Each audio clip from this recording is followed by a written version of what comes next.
Hello साथियों, कैसे हैं आप लोग। आशा करता हूं कि आप लोग ठीक होंगे। और मैंने जो एपिसोड नंबर 17 था, एपिसोड नंबर 17 में मैंने बताया था विद्या और कर्म। तो जो विद्या और कर्म में मैंने जो बताया था उसको आप लोगों ने, आशा करता हूं कि आप लोगों ने अच्छे से सुना होगा और अच्छे से जो है ज्ञान अर्जित किया होगा। तो अभी जो मैं आज जो बात करूंगा वो हमारा जो टॉपिक है वो है वकालत एवं समाज सुधार। तो ये बहुत ही अहम और बहुत ही ज़रूरी है। इसको आप जो भी टॉपिक मैं बात कर रहा हूँ, जो भी चीज़ मैं बता रहा हूँ, तो उसको आप लोग अच्छे से सुनते जाएं और समझते जाएं और जानते जाएं। तो ये जो टॉपिक है वकालत और समाज सुधार, तो वकालत यानी उन्होंने वकालत किस तरह से शुरू की, क्या क्या परेशानियां उनको आईं, क्या क्या चीज़ें हुईं, इस टॉपिक पे बात करेंगे। और उन्होंने समाज का सुधार कैसे किया, क्या क्या चीज़ें की, इन सब चीज़ों के बारे में हम आज इस टॉपिक पे बात करेंगे। तो जब वो अब क्योंकि विद्या लंदन में ज्ञान साधना भी उन्होंने की, तो यानी सर्वोच्च शिक्षा प्राप्ति के पश्चात डॉक्टर अंबेडकर ने अपना ध्यान जीविका कमाने तथा समाज सुधार की ओर दिया। यानी उन्होंने सबसे पहली चीज़ क्या करी, सबसे पहली चीज़ उन्होंने करी, पहले तो उन्होंने पढ़ाई की। पढ़ाई करने के बाद जब उन्होंने सारी शिक्षा अच्छे से प्राप्त कर ली, तो अब उन्हें मेन जो काम था, उन्हें जीविका कमाना था, यानी अपना घर का खर्च चलाना था। और उसके बाद फिर उन्हें समाज का सुधार भी करना था साथियों। तो इस चीज़ों को भी आप लोग बारीकी से समझें। तो उन्होंने वकालत करने का निश्चय किया। वही यही एक ऐसा पेशा था जिससे उन्हें बहुत से ऐसे अवसर सुलभ हुए जब वह अपने जीवन के एकमात्र छुआछूत निवारण के प्रति अपना समय दे पाए। तो ये एक बहुत ही ऐसा पेशा उन्होंने इसलिए चुना था क्योंकि अगर दूसरे पेशे चुनते तो शायद ही वो नौकरी करते या कुछ भी करते, तो शायद ही वो समाज का सुधार नहीं कर सकते थे। इसीलिए उन्होंने वकालत का पेशा चुना। तो दलितों के उद्धार की भावना ने ही उन्हें वकालत के पेशे की ओर आकर्षित किया। उस समय वह अत्यंत धनाभाव में चल रहे थे। धनाभाव मतलब उन्हें बहुत ही, उनका पैसा बहुत कम था और परेशानियां तो थी घर पे, तो वो बहुत धनाभाव में चल रहे थे। यहाँ तक कि वकालत की सनद प्राप्त करने के लिए उन्हें पैसा तक नहीं था। देखिए यहाँ पे एक बड़ी सोच लिए कि इतना एक बड़ा जो स्कॉलर था, इतना पढ़ने में ब्रिलियंट आदमी, उसके पास घर की स्थिति ऐसी नहीं थी कि वहाँ पे जो है वो वकालत की डिग्री अपनी प्राप्त कर सके साथियों। तो देखिए यहाँ पे एक चीज़ है कि हमारे पास जब परेशानियाँ आती हैं, इस तरह की दिक्कतें आती हैं, तो हम क्या करते हैं, हम मुसीबत में अपने अपने हथियार छोड़ देते हैं। अपने हथियार छोड़ने का मतलब अपनी हिम्मत हार जाते हैं। लेकिन वो हिम्मत नहीं हारे, और हिम्मत न हारने के बाद फिर वो जो है अपनी सनद की ऐसे से उनके परम मित्र जो थे उनके बथेना ही काम आए। यानी जो उनके फ्रेंड थे, जो अमेरिका में या लंदन में जो भी उनकी मदद करते थे पढ़ाई के दौरान, तो उनके फ्रेंड उनके बथेना भी काम आए। और काम में से बथेना ने उन्हें पैसे दिए, जिससे भीमराव में सनद प्राप्त की। सनद मतलब अपनी जो है उन्होंने डिग्री प्राप्त की। एक बैरिस्टर के रूप में जून 1923 में वकालत का काम प्रारंभ किया। तो डॉक्टर भीमराव अंबेडकर जी ने जून 1923 ईस्वी में अपना जो है वकालत का काम प्रारंभ किया था। तो छुआछूत रूपी कांटे, अनुभवहीन वकालत की शुरुआत, अदालतों में अप्रिय वातावरण आदि ने उनके कार्य को बड़ा ही कठिन बना दिया था। यानी सबसे अहम चीज़ थी एक तो छुआछूत तो थी ही थी। उस वक्त अदालत में जो शुरुआती दौर था बहुत मुश्किलों भरा दौर था। फिर साथ में वहाँ पे एक ऐसा वातावरण था जहाँ पे उनके लिए जो है इस तरह के काम कर पाना बड़ा ही मुश्किल था। तो ये एक वातावरण भी वहाँ बना हुआ था, यानी छुआछूत का तमाम चीज़ों का जो है वातावरण ये बना हुआ था। तो उनके इन बातों से निरुत्साहित कतई नहीं हुए। यानी अपने आप को उन्होंने क्या कह सकते हैं कि जो है अपने आप को उन्होंने नीचे नहीं गिराया। यानी इस नीचे गिराने का मतलब ये है कि उन्होंने जो है अपने आप को ये नहीं सोचा कि मैं कर नहीं सकता हूँ। नीचे गिराने का मतलब उन्होंने अपने आप को क्या कह सकते हैं, जो है उन्होंने ये नहीं सोचा कि मैं ये काम नहीं कर सकता हूँ। डॉक्टर भीमराव अम्बेडकर जी ने सोचा कि मैं ये काम कर सकता हूँ। यह जानते थे कि कड़े परिश्रम से ही होती है। यानी जो चीज़ें होती हैं वो कड़े परिश्रम, जब तक आप परिश्रम नहीं करते हैं तब तक आप जो है किसी सफलता को नहीं पाते हैं साथियों। बचपन से ही उनका ऐसा अनुभव था। वकालत में उच्च स्थान प्राप्त करने के में जुट गए। यानी वकालत में जो वहाँ प्रैक्टिस वो कर रहे थे वकालत कचहरी में, तो वो अपने आप को ऊंचे पहुँचाने के लिए बहुत प्रयास करने लगे। डॉक्टर अम्बेडकर ने बॉम्बे बार की इम्प्लीमेंट शाखा में वकालत प्रारंभ की, क्योंकि ओरिजिनल शाखा में व्यवहारिक रूप से सफलता किसी वकील की योग्यता क्षमता की अपेक्षा न्याय प्रवक्ता के साथ प्रभाव पर यानी न्यायिकता भी क्या करती है, किसी वकील पर यानी प्रभाव पर ही निर्भर करती है, क्या जो भी होता है। उन दिनों सामान्य धारणा यह हो गई कि यूरोपियन बैरिस्टर ब्रिटिश न्यायाधीशों के समक्ष अच्छा प्रभाव डाला था। यानी जो यूरोपियन ब्रिटिश जो जितने भी जज थे या इस तरह के लोग थे, उन पे उन्होंने बहुत ही गहरा प्रभाव डाला था साथियों। बिल्कुल मतलब अपनी जो है वहाँ पे कह सकते हैं अपनी पहचान बनाई थी। उनके तर्कों की अपेक्षा उनके शरीर का रूप रंग कहीं अच्छा प्रभावशाली होता था। यानी वो तर्क जो देते थे, उनका जो बॉडी लैंग्वेज होता था वो बहुत ही बेहतरीन होता था बात करते वक्त। आज हमें क्या करना है, हमें जब भी कोई बात करनी है तो अपनी बॉडी लैंग्वेज का बड़ा फोकस करना है कि हमारी बॉडी लैंग्वेज क्या है। यानी वो तर्क तो करते थे, तर्क भी वो ऐसे होते थे कि सामने वाला लाजवाब हो जाता था, लेकिन साथ में अपनी बॉडी लैंग्वेज का भी बड़ा ख्याल रखते थे साथियों। तो भीमराव का मन चारों तरफ से अवरुद्ध था। यानी जो वहाँ पे जो माहौल था वहाँ पे बहुत ही परेशानियों भरा था। तो सवर्ण हिंदू न्यायभिक्ता सॉलिटियर्स डॉक्टर साहब के साथ किसी प्रकार का काम करने का कोई कतई तैयार नहीं होता था। यानी ये सवर्ण हिंदू थे, वो क्या करते थे, वो उनके साथ किसी तरह से जो भी तैयार नहीं होते थे कि किसी तरह से जो है उनके साथ कॉपरेट किया, ऐसा वो लोग नहीं करते थे, क्योंकि उन्हें भय था कि एक अछूत बैरिस्टर के साथ रहने के बाद उनके सवर्ण हिंदुओं का आना जाना बंद हो जाएगा। यानी ये भी उनके अंदर भय था, इसलिए उन्होंने मदद नहीं की। तो फलता उसी काम से संतुष्ट रहते जो उनके पास स्वतः जाता। यद्यपि वह बाद में बॉम्बे हाईकोर्ट के वकीलों की श्रेणी में आ गए, पर प्रारंभ के सभी महान वकीलों के समान उन्हें अनेक प्रकार की कठिनाइयाँ उठानी पड़ी। डॉक्टर साहब एक तो अछूत थे, इसलिए उन्हें उनकी परेशानियों का तो ठिकाना ही नहीं रहा। यानी एक तो वो अछूत ही थे, यानी बहुत सारी चीज़ें थी उनके साथ, बहुत सारी परेशानियाँ थीं। यानी एक तो समाज जो वहाँ पे जहाँ पे वो काम करने जाते थे वहाँ पे उनके साथ सवर्ण हिंदुओं का जो बर्ताव था, जो लोग उनके कुछ लोग ऐसे थे जो उनके साथ इस तरह का गलत बर्ताव करते थे, जिसके कारण वो निरुत्साहित कभी नहीं हुए, हिम्मत से लड़े रहे। डॉक्टर अंबेडकर सरकारी नौकरी के पक्ष में नहीं थे, क्योंकि उनसे समाज सुधार के काम में बड़ी अड़चन पैदा होने की संभावना थी। यानी वो ये नहीं चाहते थे कि मैं गवर्नमेंट जॉब करूं, वो ये चाहते थे कि मैं ऐसा काम करूं जिससे मेरा घर का भी खर्च चले अच्छे से, और साथ साथ में ही मैं जो है समाज सुधार भी कर सकूं। जब मैं लंदन से बढ़कर वापस आया तब मुझे सरकार ने डिस्ट्रिक्ट जज बनाने के लिए आमंत्रित किया था। देखिए कितनी बड़ी उनको उपलब्धि मिल रही थी, यानी इतनी बड़ी नौकरी मिल रही थी। लेकिन इस रस्सी को मैं अपने गले में इसलिए नहीं बंधा क्योंकि मैं सरकारी नौकरी हो जाने पर मेरे लोगों की सेवा कौन करेगा। यानी आज जो हमारे समाज का सबसे बड़ी विडंबना है, जो हम लोग कुछ लोग ऐसे लोग हैं जो हम ऊंचे ऊंचे पदों पर तो बैठ जाते हैं, लेकिन अपने समाज को भूल जाते हैं साथियों, अपने समाज को भूल जाते हैं।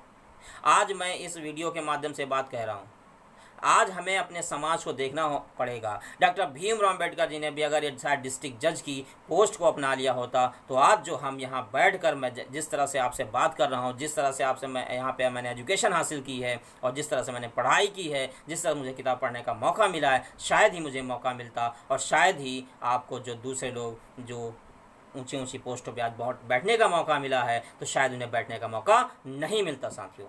तो ये देखिए डॉक्टर भीमराव अम्बेडकर जी ने जिस तरह से उनके प्रयास से उन्होंने कितनी बड़ी बड़ी कुर्बानियाँ दी हैं हमारे समाज को आगे बढ़ाने के लिए, तो क्या हमारा फ़र्ज़ नहीं बनता है कि हम अपने समाज को आगे बढ़ाएं। श्री कृष्ण जी कैलुस्कर के सद प्रयासों से उन्हें फिर से एलिफेस्टन कॉलेज में प्रोफेसर की नौकरी मिल गई, यानी फिर से वो अस्थायी तौर पर प्रोफेसर रहे। पर डॉक्टर साहब ने उन्हें सूचित किया हुआ अब ऐसी नौकरी नहीं करना चाहते हैं, यानी उन्होंने नौकरी को मना कर दिया। जिससे उनके समाज सुधार आंदोलन में बाधा उत्पन्न हुई। परिवार खर्च तो उनका चलाना था, इसलिए डॉक्टर अम्बेडकर ने बॉटली बॉयजा अकाउंटेंसी ट्रेनिंग इंस्टीट्यूट में आकांक्षलिक लेक्चरर के पद पर जून 1925 को स्वीकार किया और जून 1928 तक वो कार्य करते रहे। मार्केंटल लॉ व्यापारिक कानून पढ़ाया जाते थे, यानी जो तुम्हारा व्यापारिक कानून है उसको वो पढ़ाया करते थे। तो मार्केंटल लॉ पढ़ाया करते हैं, उनकी वकालत अच्छी तरह नहीं चल रही थी, यानी वकालत नहीं चल रही थी, इसलिए उन्हें इस चीज़ का सहारा लेना पड़ा और उन्हें जो है इस तरह जगहों पे जाके काम करना पड़ा। उनका अधिकांश समय समाज सुधार में व्यतीत होता है, यानी अधिकांश ज़्यादा से ज़्यादा वक्त वो अपने समाज को आगे बढ़ाने में, अपने समाज को लोगों को जागरूक करने में लगे रहते। जबकि वकालत के अदालतों में जमकर बैठने पर ही यह पेशा अच्छी तरह चल सकता है। आज भी वही स्थिति है।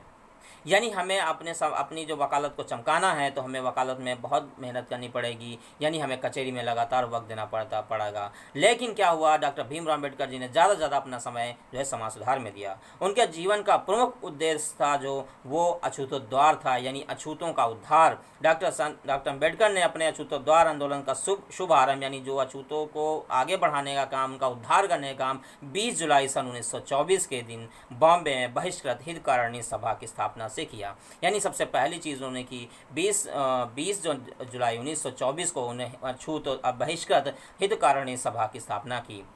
इस सभा को फरवरी 1920 में पांडुरंगा नंदराम भटकर के प्रारंभ किया था। यानी इस जो सभा की स्थापना जो इसने की थी, यानी जो शुरू किया था वो जो पांडुरंगा नंदराम भटकर ने प्रारंभ की थी, जो मूक नायक के संपादक भी थे। वो पर धनाभाव कारण प्रायः समाप्त हो गई। इस सभा का रजिस्ट्रेशन हुआ, जिसका कार्य क्षेत्र सारे बॉम्बे प्रांत को बनाया गया। इस सभा के लिए निम्नलिखित उद्देश्य थे, यानी इसके उद्देश्य भी कुछ रखे गए थे साथियों। दलित वर्गों में शिक्षा का प्रचार एवं प्रसार करना, छात्रों की स्थापना करना और उन छात्रावासों की स्थापना करना, उन साधनों का विकास करना जो उनके उत्थान के लिए समयानुसार आवश्यक हों। दलित वर्गों में वाचनालय, समाज केंद्र और विद्या केंद्र स्थापित करने पर संस्कृति का प्रचार भी किया। यानी इन सब चीज़ों का उन्होंने लगातार प्रचार किया, जिससे हमारे समाज में आगे लोग बढ़ें। दलित वर्गों की आर्थिक स्थितियों को औद्योगिक कृषि विद्यालयों की स्थापना का द्वारा सुधार करना। यानी उन्होंने बहुत सारे प्रयास किए, यानी कृषि विश्वविद्यालय बनवाए तथा जो औद्योगिक क्षेत्र थे वो भी उन्होंने बनवाए। दलित वर्गों की विभिन्न कठिनाइयों का प्रतिनिधित्व एवं निवारण करना।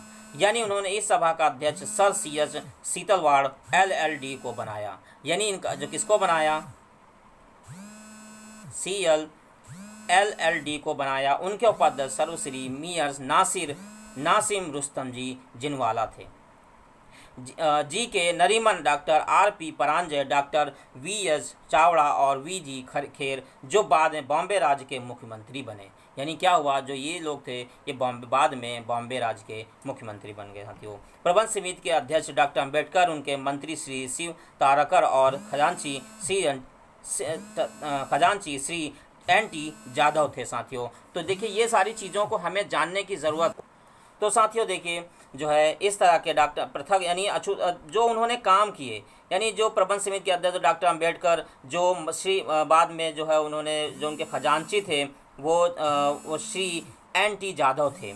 फिर हितकारिणी सभा की ओर से सर्वप्रथम सोल्हापुर में जो उन्होंने क्या किया,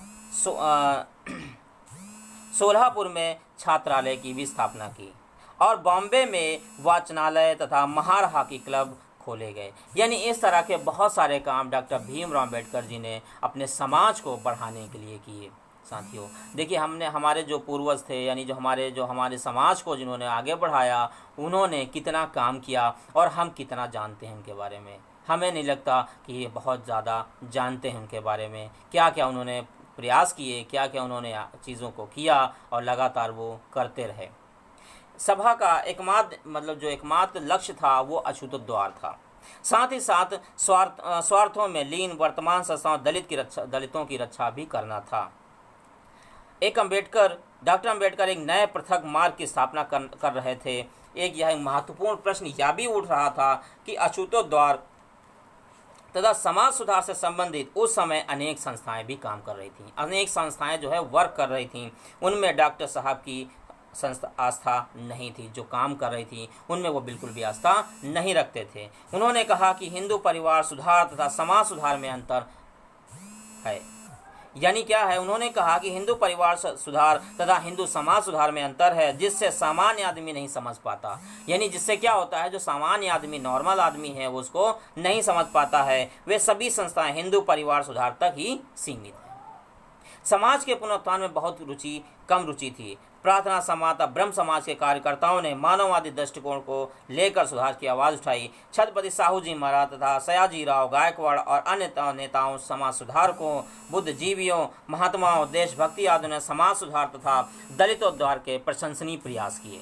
ये यानी बहुत सारे काम उन्होंने, जो इस तरह के जो लोग थे, उन्होंने बड़े प्रयास किए। पर यह बीमारी जड़ से समझ में असंभव, यानी ये लोग तो काम तो उन्होंने किया, लेकिन इस बीमारी को वो नहीं, जड़ से नहीं समझ पाए कि आखिर इसकी बीमारी की जड़ कहाँ है। फलतः सदियों पुराना रोग है जातिवाद एवं छुआछूत का, जो बहुत भयानक रोग था, ज्यों का त्यों बना रहा। अछूतों को बाह्य रूप से सहायता तो मिली, परंतु लोगों द्वारा की गई सहायता और आत्म सहायता में अंतर नहीं कर पाए। तो डॉक्टर अम्बेडकर ने यही नारा बुलंद किया, आत्म सहायता सबसे उत्तम सहायता है साथियों। तो ये सारी चीज़ों को उन्होंने किया। यह भावना ही अछूतों तथा दलितों को अविरल प्रगति के मार्ग पर ले जा सकती है साथियों। तो देखिए, आत्म सहायता के बिना अच्छी गति संभव नहीं है और आज भी संभव नहीं है साथियों। तो देखिए, ये सारी चीज़ों को हमें समझना है और सारी चीज़ों को हमें जानना चाहिए, बराबर हमें जानते रहना चाहिए और बराबर हमें डॉक्टर भीमराव अम्बेडकर की जीवनी को लगातार पढ़ने चाहिए, जिससे हमें बातें जो छूट जाती हैं वो नई नई बातें हमें पता चलती रहें। बहिष्कृत हितकारिणी सभा की स्थापना के समय आत्म सहायता तथा आत्म सम्मान का युग प्रारंभ हुआ। पैर अच्छी तरह जमने लगे। दलित वर्गों के संबंधित हाई स्कूल के छात्रों के लिए 4 जनवरी सन 1925 को सभा ने सोलापुर के एक छात्रावास शुरू किया, यानी सोलापुर में एक छात्रावास को शुरू किया गया। छात्रों के कपड़े, स्टेशनरी, निवास स्थान पर खर्च को सहन करने का भार सभा उठाने लगी। यानी ये काम भी बहुत बड़ा इंपॉर्टेंट काम था, जो दलितों को आगे बढ़ाने का काम कर रही थी। सोलापुर की म्यूनसिपैलिटी ने उन्हें भी 40 रुपये माहवार की मदद की। सभा ने एक मासिक पत्रिका विद्या क्लास भी चलाई, जिसमें दलित विद्यार्थियों के लेख प्रकाशित होने लगे, और हितकारिणी सभा के एक बहिष्कृत विद्यार्थी सम्मेलन का आयोजन किया गया, जो बॉम्बे में हुआ।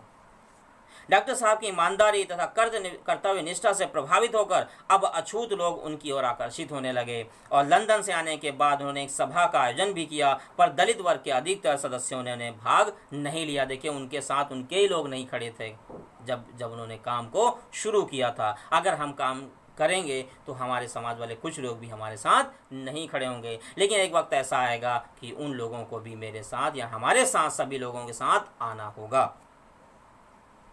तो आगे अम्बेडकर जी ने स्वयं को उन्हें पृथक नहीं समझा। वह बॉम्बे प्रेसिडेंसी के निपानी नामक स्थान पर प्रांतीय दलित वर्ग कॉन्फ्रेंस में भाग लेने वाले और अपने भाषण द्वारा छूतों के उत्साह आत्म सहायता पर विचार संचरित किया। उन्हें उनके लक्ष्य का दिशा प्रदान की, यानी उन्हें उनका लक्ष्य बताया कि आपका लक्ष्य क्या है। ये सारी चीज़ें उन्होंने बताई।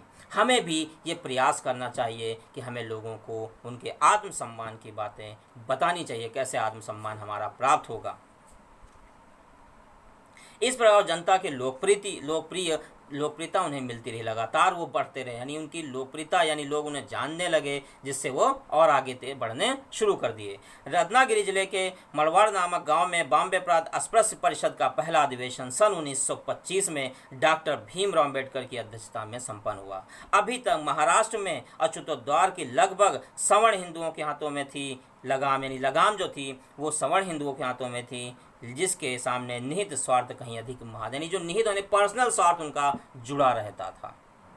अछूतोद्धार आंदोलन का संचालन ईमानदारी से नहीं हो रहा था। निसंदेह कार्य कम और प्रदर्शन अधिक हो रहा था, यानी काम तो हो रहा था लेकिन काम कम हो रहा था और दिखावा ज़्यादा हो रहा था साथियों। वह भी राजनीतिक रंग में डूबा हुआ प्रदर्शन था, यानी जैसे कि कुछ नेता अपने फ़ायदे के लिए बस लोगों का इस्तेमाल करते हैं, तो उसी तरह से उस वक़्त भी यही काम हो रहा था, जिससे किसी मौलिक परिवर्तन की संभावना आशा नहीं थी।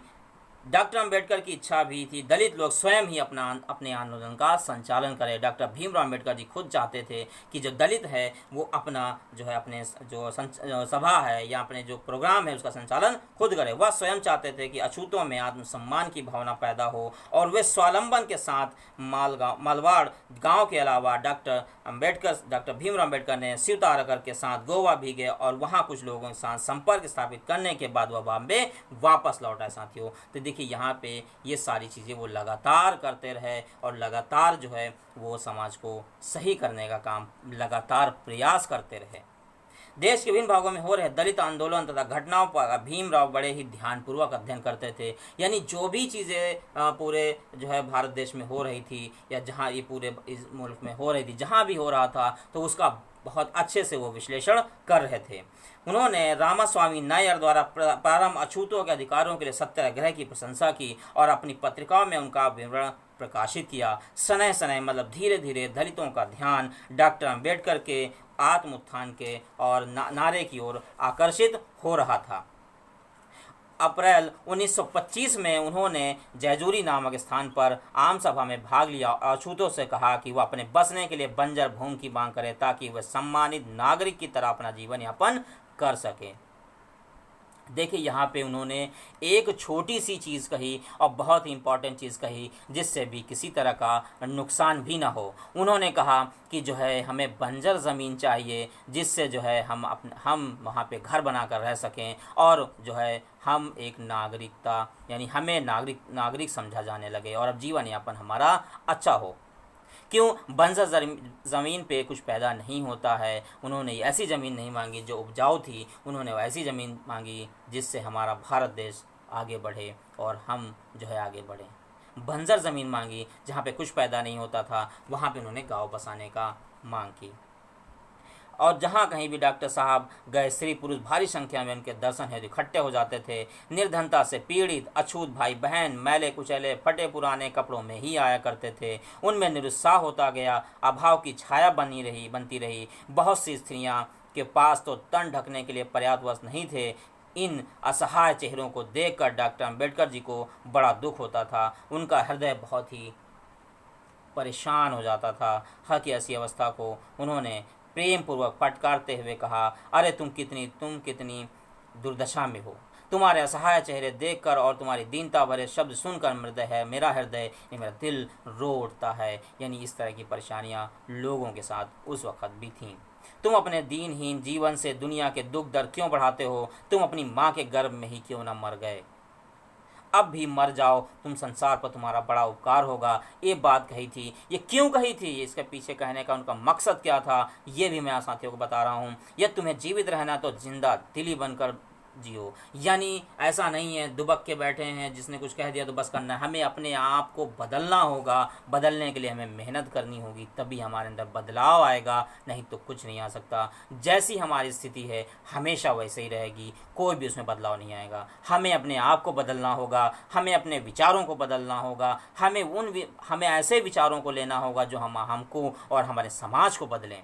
हमें ऐसे विचारों को लेना होगा साथियों, तो हम देश के अन्य नागरिकों को मिलता है वैसा अन्न वस्त्र और मकान तुम्हें भी हासिल हो। यानी ये बात उन्होंने कही लोगों से कि जैसे हमें मिलता है, जैसे दूसरे लोगों को मिलता है, जैसे हम लोग वैसे भी है, वैसे ही हम लोगों को मिलना चाहिए। ये बात उन्होंने आम सभा में यानी कही थी।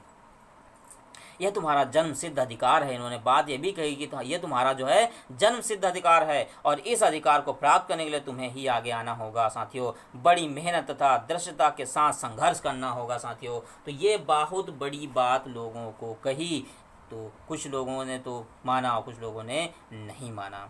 प्रारंभ में डॉक्टर अम्बेडकर साहब की वकालत बहुत ठंडी रही देखिए, और साथ ही वकीलों ने उनका स्वागत नहीं किया। जो उनके फ्रेंड थे उन्होंने भी उनका स्वागत नहीं किया। क्यों नहीं किया? क्योंकि वो अछूत थे।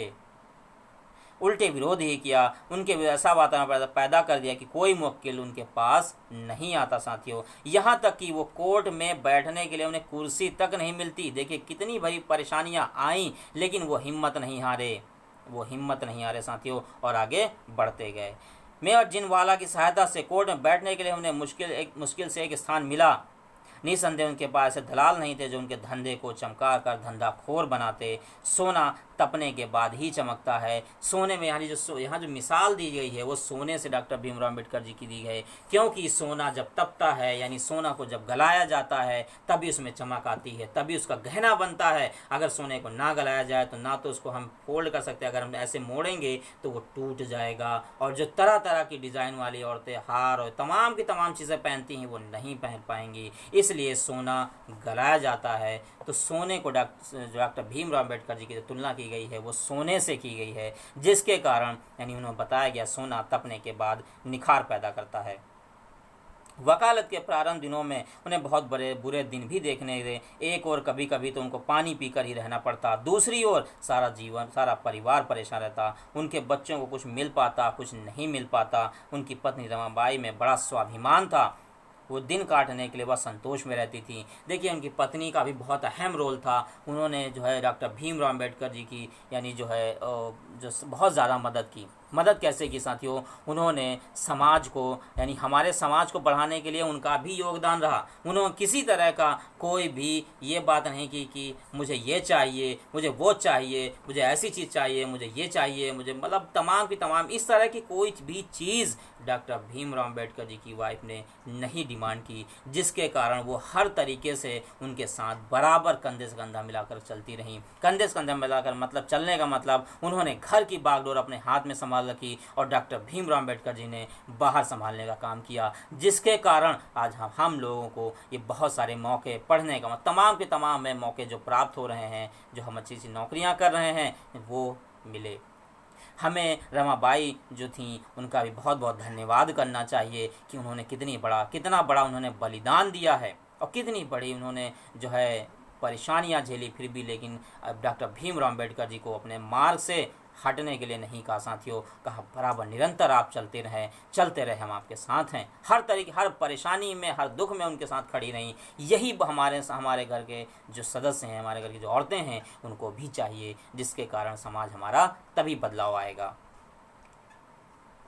फिर भी एक दिन उन्हें अपने पड़ोसी मारवाड़ी के साथ कुछ पैसा उधार लेना पड़ा। डॉक्टर अम्बेडकर जी कोर्ट में जाते और खाली हाथ लौट आते। देखिए अम्बेडकर जी कोर्ट में जाते हैं और जाने के बाद उन्हें कुछ भी उन्हें नहीं मिलता और खाली हाथ लौट आते हैं। वो आगे इससे बढ़कर उनकी दशा क्या हो सकती है। तो दिन तो सभी के बदलते हैं। व्यापक जनसंपर्क संवाद करने के फलस्वरूप डॉक्टर अम्बेडकर के वकील के अच्छे दिन आने लगे, यानी वकालत में उनके धीरे धीरे अच्छे दिन आना शुरू हो गए। इसी बीच उनके पास एक महत्वपूर्ण मुकदमा आया, जिससे उनकी वकालत को बहुत और ज़्यादा चमका दिया। वकालत वो जो है पूरा बहुत इंटरेस्टिंग वाक़या है, बहुत इंटरेस्टिंग वाक़या साथियों। पुणे के कुछ ब्राह्मणों ने 3 गैर ब्राह्मणों नेताओं बागड़े, जेगे और जावलकर पर मुकदमा दायर किया कि उन्होंने एक पर्चा प्रकाशित जिसमें लिखा है कि ब्राह्मणों ने भारत को तबाह कर दिया है, ब्राह्मण समाज का अपमान किया। ये केस कोर्ट में हुआ।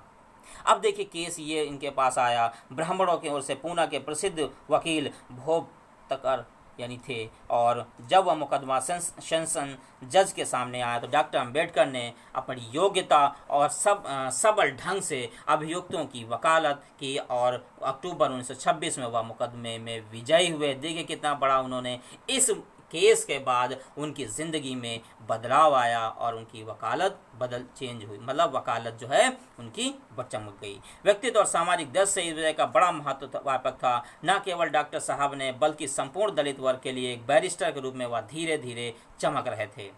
वह बॉम्बे हाई कोर्ट की पिछली कतार से अब प्रथम कतार में आने का प्रयास कर रहे थे। हालांकि सारा वातावरण उनके विपक्ष में ही कार्य कर रहा था, जिनकी उन्हें कतई चिंता नहीं थी, यानी सब कुछ उनके पीछे पड़े थे कि किसी तरह इनका करियर खराब, मतलब हर तरीके से परेशान करना, हर तरीके से उनको नुकसान पहुंचाने का मतलब अब भाई केस नहीं आ रहे हैं तो जाहिर सी बात है एक आदमी कब तक करेगा, टूट कर थक जाएगा। लेकिन डॉक्टर भीमराव अम्बेडकर जी ने हमें एक पॉजिटिव चीज़ ये सिखाई कि हमें निरंतर काम करते रहना चाहिए, कभी भी हार नहीं माननी चाहिए, कभी ना कभी तो सफलता हमें मिलकर ही रहेगी।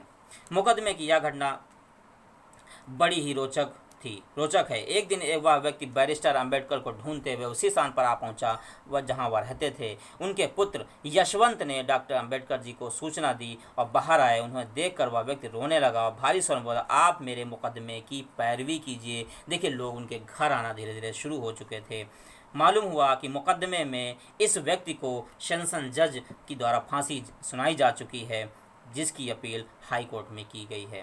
पर वकील उस मुकदमे में पैरवी नहीं करना चाहता था, क्योंकि उस मुकदमे में कोई जान नहीं है। ये बात उसने बताई। अंत में एक वकील ने व्यक्ति को यह कहकर टाल दिया कि तेरा मुकदमा सिर्फ बैरिस्टर अम्बेडकर ही ले सकता है, उसके घर जाकर मिलो। उन्होंने क्यों कहा? क्योंकि उनकी वकालत कोई ज़्यादा चल नहीं रही थी, इसीलिए उन्होंने ये बात कही। उन्होंने सोचा कि अम्बेडकर जी तो हार ही जाएंगे और हम जो है जीत जाएंगे। तो डॉक्टर अम्बेडकर खुश थे कि अब लोग मुकदमे के लिए उनके घर आने लगे हैं, पर जब उन्हें सारी कहानी का पता था तो उन्हें उदास हुआ। तब उन्होंने उस व्यक्ति के मुकदमे को अपने हाथ में ले लिया और रात दिन उसकी तैयारी में जुट गए। मुकदमे की पेशियां हुई, एक दो बार नहीं कई बार। अपनी बहसों द्वारा डॉक्टर साहब ने जजों को बड़ा प्रभावित किया और उधर सारे घाघ वकील बहस सुनने आया करते थे कि अम्बेडकर क्या कहता है। यानी ये सिर्फ सुनने आए थे कि आदमी ये बोलता क्या है, एक अछूत का लड़का ये क्या बोलता है। यानी ये समझ लिए, मैं ये बात दोहर कह रहा हूँ, मुझे माफ़ करें भाई साहब, भाई लोग, आप लोग, कि अछूत का लड़का क्या, ये सिर्फ सुनने आते थे। क्यों? क्योंकि ये बोलता क्या है, इसने क्या पढ़ाई की है, ये सिर्फ देखने आते थे। आप अपनी प्रेजेंटेशन, आप अपने आप को प्रेजेंट कराइए लोगों के सामने, अपने आप को शो करिए। कैसे शो करिए? न लड़ाई से, न झगड़े से, किसी चीज़ से नहीं, सिर्फ एजुकेशन से अपने आप को दिखाइए। लोग आपका ढंका मानेंगे, लोग आपकी इज्जत करेंगे। क्यों डॉक्टर अम्बेडकर जी को क्यों लोगों ने इज्जत दी? क्यों? क्योंकि वो पढ़े लिखे थे, उन्होंने एजुकेशन हासिल की थी, इसलिए लोगों ने उन्हें इज्जत दी। तो अब फिर यानी सुनने आया करते थे और उस मुकदमे की, यानी अम्बेडकर क्या कहता है, उस मुकदमे काया पलट हो गई जिसमें कोई दम नहीं था। डॉक्टर अम्बेडकर जी ने उसको जीत कर दिखाया। सब लोग हाई कोर्ट में चकित रह गए, यानी ये इतनी बड़ा कारनामा देखकर वो चकित रह गए, सोच में पड़ गए।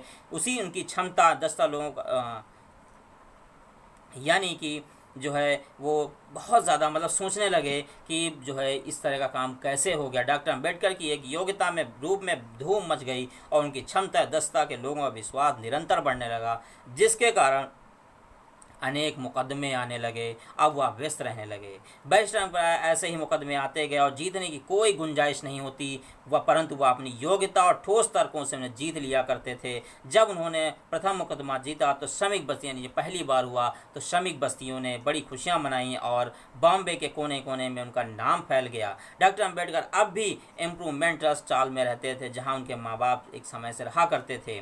वह यह आधुनिक सुविधाओं प्राप्त नहीं था। अधिकांश वह मजदूर लोग रहते हैं जिनके पास जीवन निर्वाह के बहुत साधन कम थे। मिलों में काम करने दलित वर्गों से संबंधित श्रमिक भी यहीं रहा करते थे। पास की बिल्डिंग में जो बॉम्बे की सोशल सर्विस लीग थी, भीमराव के छोटे कमरे में ऑफिस था, यानी बहुत छोटे कमरे में उन्होंने ऑफिस अपना बना रखा था। बड़े लोग उनसे मिलने वहाँ आया करते थे। सूचना देकर जब कोई व्यक्ति व आदमी वहाँ आता तो अधिकतर वह अपने निवास स्थान पर पूर्ण वस्त्र पहने मिला करते, यानी अपने निवास स्थान पर ही मिलते ज़्यादातर, क्योंकि वो कमरा बहुत छोटा था। अपने कमरे के दलान में वह सभी से मिला करते जो कि उनसे मिलने आया करते थे। मेहमानों को सादा बेंचों पर बैठाना पड़ता था। एक दिन महाराजा कोल्हापुर यूं ही अचानक उनके निवास स्थान पर आ गए। भीमराव सिटपिटाते हुए अपने कमरे में दौड़े, ड्रेस पहनकर आए। तब महाराजा का स्वागत किया, उन्हें अपने अध्ययन कक्ष में बैठाया। उनके कमरे में साफ सफाई एवं सादगी थी। एक दिन म्युनिसिपल ऑफिसर ने अनिवार्य प्राइमरी शिक्षा स्कीम के उद्घाटन के लिए सभा बुलाई, जो उन्हीं के ऑफिस के सामने हुई। देखिए, उसमें बहुत बड़ी सोचने वाली बात है।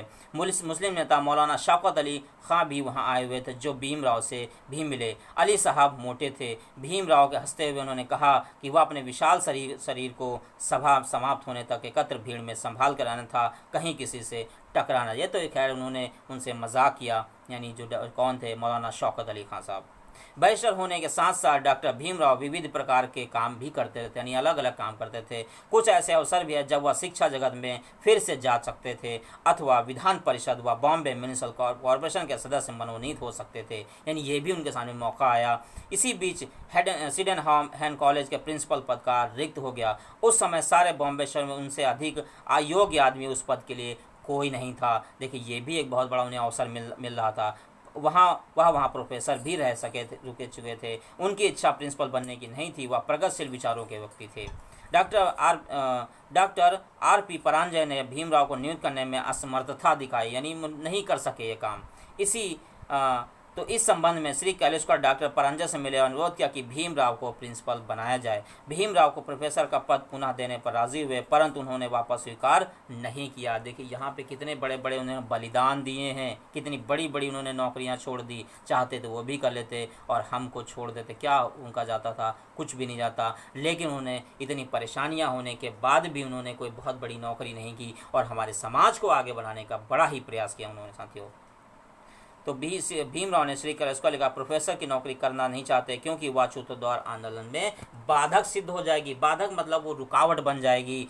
वह जून 1925 में बॉटली बॉयज अकाउंटेंसी ट्रेनिंग इंस्टीट्यूट में मार्केंटाइल लॉ के पार्ट टाइम लेक्चरर हो गए थे और 1928 तक अंत तक वह काम करते रहे। साथियों, समय उनके पक्ष में नहीं था। आशा निराशा के दिन चल ही रहे थे। असहायता की भावना उनके हृदय पर आंशिक रूप से छाया डाल रखी थी। वह घंटों तक बिना बाहों की बेंच पर बैठे नंगे शरीर पर लंगोटी पहने बिना हिले डुले विचारों में डूब जाते थे। वह साधक के रूप में बैठा करते थे और संभवतः नई रोशनी की तलाश में लीन रहते थे। कैसे हम रास्ता खोजें और कैसे आगे समाज को हम आगे बढ़ा सकें। नीले आसमान की ओर घंटों ताकते रहते, फिर 2 बेंचों को मिलाकर उस पर सो जाते थे। फिर भी वह परेशान नहीं थे। यानी देखिए कितना बड़ा उन्होंने बलिदान दिया। एक योगी की भांति वो अपना समय चिंतन, तपस्या एवं साधना में व्यतीत करते थे। बहुत सारी उन्होंने बलिदान दिए साथियों। तो ये हमें बहुत जानने की ज़रूरत है।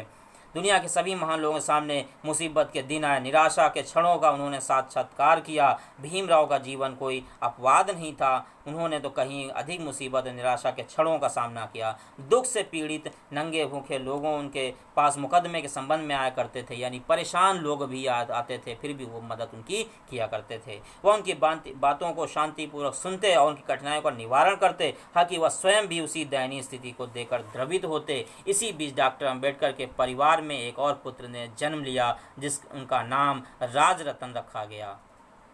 देखिए कितना बड़ा जो है एक खुशी का दिन आया। भीमराव राजरतन को बहुत ही प्रेम किया करते थे। राजरतन के पूर्व एक पुत्री का जन्म भी हुआ था, पर वह अपने शैशव काल में ही मर गई थी। यानी कुछ वक्त बाद वो खत्म हो गई थी। उसका नाम इंदु था।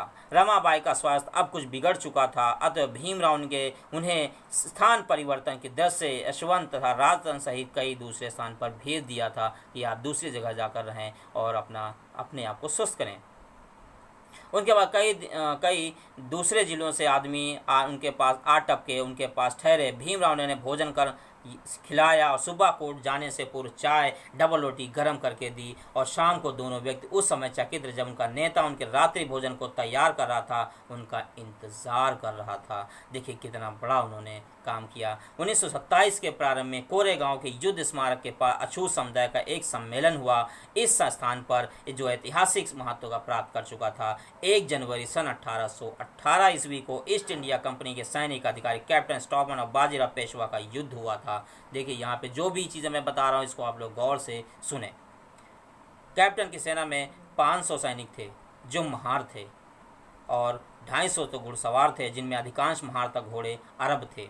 कैप्टन स्टॉनसन ने महार सैनिकों के बाजीराव पेशवा की बहुसंख्यक सेना को एक दिन एक रात में कोरेगांव के पास रोके रखा और अंत में परास्त कर दिया।